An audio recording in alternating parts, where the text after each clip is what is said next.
Assalamualaikum warahmatullahi wabarakatuh. Perkenalkan, nama saya Rusna dari kelas FM 19C dengan NIM 10572111619, Program Studi Manajemen Fakultas Ekonomi dan Bisnis Universitas Muhammadiyah Makassar. Baik, kali ini saya akan menjelaskan mengenai rasio aktivitas, mulai dari pengertiannya sampai dengan cara perhitungan dari rasio aktivitas itu sendiri. Langsung saja kita ke penjelasan mengenai pengertian dari rasio aktivitas. Rasio aktivitas adalah rasio yang digunakan untuk menilai seberapa besar efektivitas perusahaan dalam memanfaatkan seluruh aset atau sumber daya yang dimilikinya dalam menjalankan aktivitas sehari-hari. Rasio aktivitas sering juga disebut sebagai rasio pemanfaatan aset karena rasio ini bisa digunakan untuk menilai intensitas serta efektivitas aset perusahaan dalam menghasilkan penjualan. Baik, kita langsung ke cara perhitungannya karena tadi saya sudah menjelaskan mengenai pengertian dari rasio aktivitas. Nah, di sini saya mengambil laporan keuangan dari PT Family Tutuch Tbk pada tahun 2005 dan 2006. Di sini saya sudah mengambil laporan keuangan neracanya. Terus kemudian laporan keuangan laba ruginya. Nah, selanjutnya kita ke pembahasan mengenai cara perhitungan dari rasio aktivitas. Nah, yang pertama kita akan membahas mengenai perputaran piutang atau receivable turnover, di mana rumusnya yaitu penjualan kredit dibagi dengan piutang. Nah, pada tahun 2005 itu nilai yang kita ambil pada penjualan kreditnya yaitu 5.950, sedangkan piutangnya itu 550.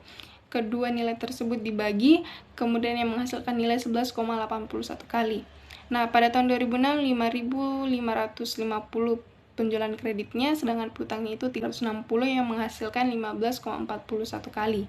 Artinya, perputaran piutang untuk tahun 2005 adalah 12 kali dibandingkan dengan penjualan, dan perputaran piutang untuk tahun 2006 adalah 15,5 kali dibandingkan penjualan. Jika rata-rata industri untuk perputaran piutang ada 15 kali, maka untuk tahun 2005 dapat dikatakan penagihan piutang yang dilakukan manajemen dianggap tidak berhasil. Namun untuk tahun 2006 dianggap berhasil karena melebihi angka rata-rata industri.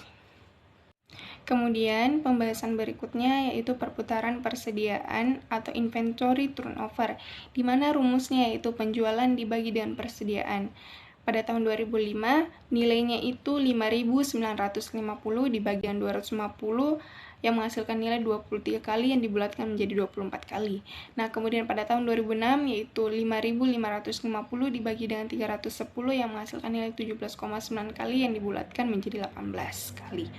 Nah, artinya rasio ini menunjukkan 18 dan 24 kali persediaan barang dagang diganti dalam 1 tahun. Apabila rata-rata industri untuk inventory turnover adalah 15 kali, berarti inventory turnover lebih baik. Perusahaan tidak menahan sediaan dalam jumlah yang berlebihan atau tidak produktif. Kemudian pembahasan selanjutnya mengenai cara perputaran modal kerja, yang dimana yaitu rumusnya penjualan bersih dibagi dengan modal kerja. Nah, pada tahun 2005 nilainya itu 5.950 dibagi dengan 1.640 yang menghasilkan nilai 3,6 atau setara dengan 3,7 kali. Kemudian untuk tahun 2006 5.550 dibagi dengan 1.340 yang menghasilkan nilai 4,14 kali atau setara dengan 4,2. Nah, artinya terlihat dari kenaikan risiko perputaran modal kerja dari tahun 2005 ke tahun 2006, hal ini menunjukkan ada kemajuan yang diperoleh manajemen. Namun jika rata-rata industri untuk perputaran modal kerja adalah 6 kali, keadaan perusahaan untuk tahun 2005 dan 2006 dinilai kurang baik karena masih di bawah rata-rata industri. Kemudian lanjut untuk pembahasan berikutnya yaitu perputaran aktiva tetap atau visit asset turnover, yang dimana rumusnya itu penjualan dibagi dengan total aktiva tetap. Untuk tahun 2005 yaitu nilainya 5.950 dibagi dengan 2.400 yang menghasilkan nilai 2,5 kali. Untuk tahun 2006 yaitu dengan nilai 5.550 dibagi dengan 2.550 maksud saya, maaf, yang menghasilkan nilai dengan 2,2 kali. Nah, artinya perputaran aktiva tahun 2005 sebanyak 2,5 kali, setiap 1,0 artinya tetap dapat menghasilkan 2,5 penjualan. Kemudian untuk perputaran aktiva pada tahun 2006, hasilnya setiap 1 rupiah, aktiva tetap dapat menghasilkan 2,2 penjualan. Kondisi perusahaan sangat tidak menggembirakan karena terjadi penurunan rasio dari tahun 2005 ke tahun 2006. Lebih lagi, jika dibandingkan dengan rata-rata industri untuk total asset turnover yaitu 5 kali.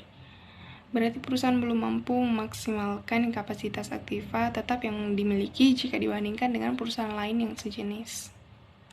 Nah, kemudian pembahasan perhitungan yang terakhir yaitu perputaran aktiva atau total asset turnover, di mana rumusnya penjualan dibagi dengan total aktiva yang nilainya pada tahun 2005 yaitu 5.950 dibagi dengan 4.200 yang menghasilkan nilai 1,42 kali. Untuk tahun 2006-nya itu 5.550 dibagi dengan 4.000 yang menghasilkan nilai 1,4 kali. Perputaran pada tahun 2005 itu menghasilkan 1,42 penjualan. Nah, pada tahun 2006 menghasilkan 1,4 penjualan. Di mana kondisi perusahaan sangat tidak menggembirakan karena terjadi penurunan rasio dari tahun 2005 ke tahun 2006.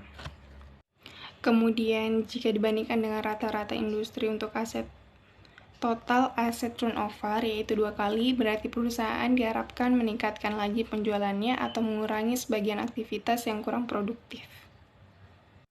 Nah, kesimpulan dari semua pembahasan dari awal sampai akhir tadi yaitu dimana dengan rasio ini akan diketahui efektivitas penggunaan aktiva operasi perusahaan dalam menghasilkan penjualan. Apabila perusahaan menghasilkan penjualan yang sama dengan aset lebih sedikit, berarti perusahaan tersebut semakin efektif karena memerlukan tingkat investasi yang lebih rendah. Semakin efektif perusahaan dalam menggunakan asetnya, semakin sedikit aset yang diperlukan. Dengan demikian, pada akhirnya apabila aset yang digunakan lebih sedikit, maka biaya atas penggunaan aset akan semakin sedikit dan seterusnya profitabilitas akan meningkat.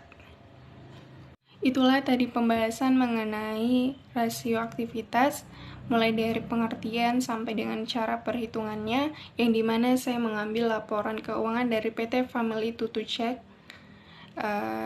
pada tahun 2005 dan 2006. Saya Rusna pamit undur diri. Wassalamualaikum warahmatullahi wabarakatuh.